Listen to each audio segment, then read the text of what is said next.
So today's video, we are talking about how to create a six-figure online service-based business. Whether you want to be a coach, you want to sell an online product, or you have any business or service that you want to do online, this is going to be the step-by-step strategy of how to go from 0 to 6 figures. Now, the way I'm going to explain this is how I was able to start my business in the fitness coaching industry and turn it from 0 to 6 figures in just my first year alone. So the very first step is to find a problem to solve. I don't care what kind of business that you have, whether it's a coaching business, selling a product, if it's retail, food, it could be electronics, it could be anything. Every single business serves one purpose, and that is to solve a problem. So the very first thing you're going to want to ask yourself is, what problem out there is needing to be solved? Or another thing that you can look at doing is taking a problem that already is being solved, but find a better way of doing it. To do this, I would create a 3-circle Venn diagram, or just 3 columns in general, and I would label them skills, passions, and economy. In the first section of skills, this could be anything that you have any bit of knowledge in or pretty good skill at. And when I say anything, I'm talking about if you're good at a sport, if you're good at an instrument, English, math, maybe you have a computer skills, maybe you're really good at cooking, organizational skills, design skills, literally anything that you have some knowledge at or you have some skill at,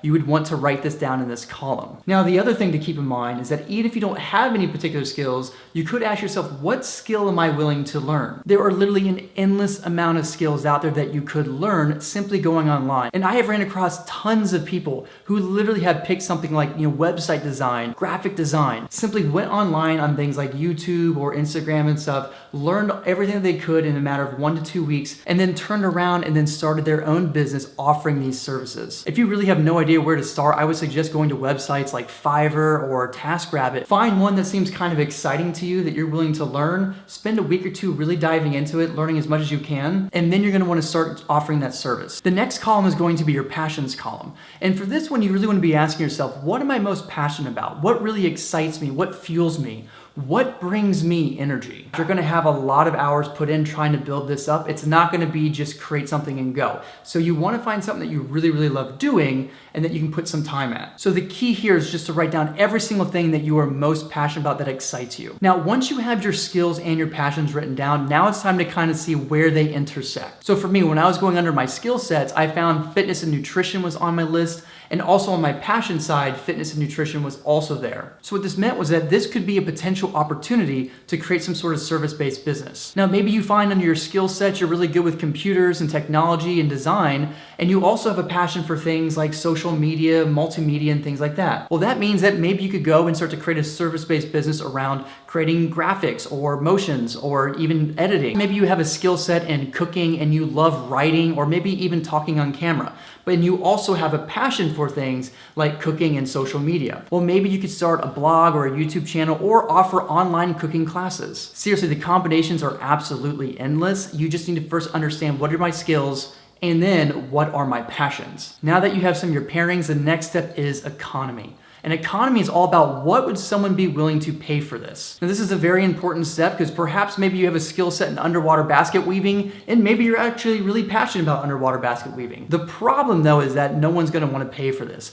So you wanna see, now that you have your pairings, are there people out there or services out there that people are already using, or is it something that people are willing to pay for? And you'd be surprised at how much money people can make doing some of the craziest stuff. I even found one person online making over $10,000 a month teaching people how to make homemade bread. So this brings us to our second step, which is to identify your customer avatar. Now, the whole point of this step is to be very, very clear about who your target audience is. Now that you have a problem that you're able to solve, you have to ask yourself, who am I solving this problem for? The more specific, the better. So questions you want to be asking yourself is, who would be willing to buy this product? Are there certain age demographics? Are there gender demographics? Socioeconomic statuses? Could it be something along the lines of political views or religious views? Maybe it's someone with a particular hobby or skill set themselves. But the more you break down this customer avatar and really identify who this target base is, the easier it's going to be in our next steps coming up. Now, as a quick little side note, a lot of people will tell you have to get a very, very, very specific niche, like, oh, I help busy dads in their 30s. Or maybe it's I help single moms. Or it could be I help overweight people in their 40s. But it doesn't always have to be that specific. When I started my fitness coaching business,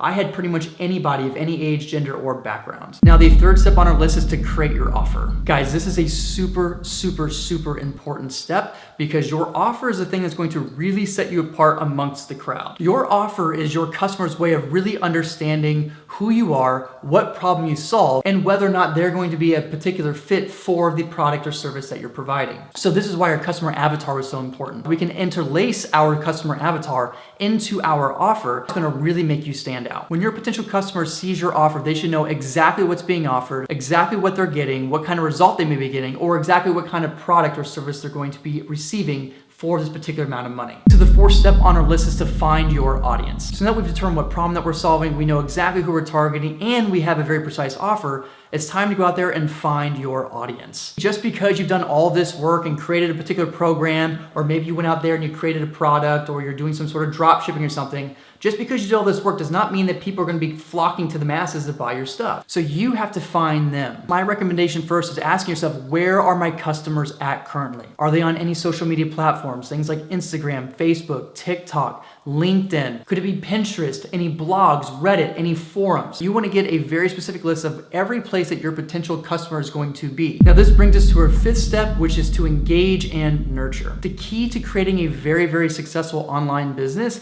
is that you really have to engage and you have to nurture your clients. So perhaps you decide that you're gonna do fitness coaching and you decide that a lot of your customers are going to be on Instagram. I would be going on to all kinds of Instagram hashtags and different pages where people are asking a lot of different questions. Perhaps it's fat loss or muscle building. I would be going in there and answering people's questions. You want to provide as much conversation and value as possible. The key here is to not try to just sell your customers right away, just saying, hey, you should buy my product, I can solve your problem. Is to actually create authentic connection and engagement with your clients. Provide some free value, really help them solve their problem. Because if you solve one of their problems, they're more than likely to come back for you to solve some of their other problems. So this brings me to that next point, which is you want to be able to nurture your clients. So now that you've identified the different targets or the different social media platforms they may be on, you want to pick one of these platforms, maybe two of these platforms, to begin building your base. So let's say that you decide that TikTok or Instagram is going to be the platform for you. At this point, you want to be providing lots of valuable content, helping solve certain problems for your customers. After you get a handle on that one particular platform, then you can start expanding to other platforms. Now, before you run off and start doing all these steps, I also highly suggest that you check out my one video on the top 10 side hustles to make money this year.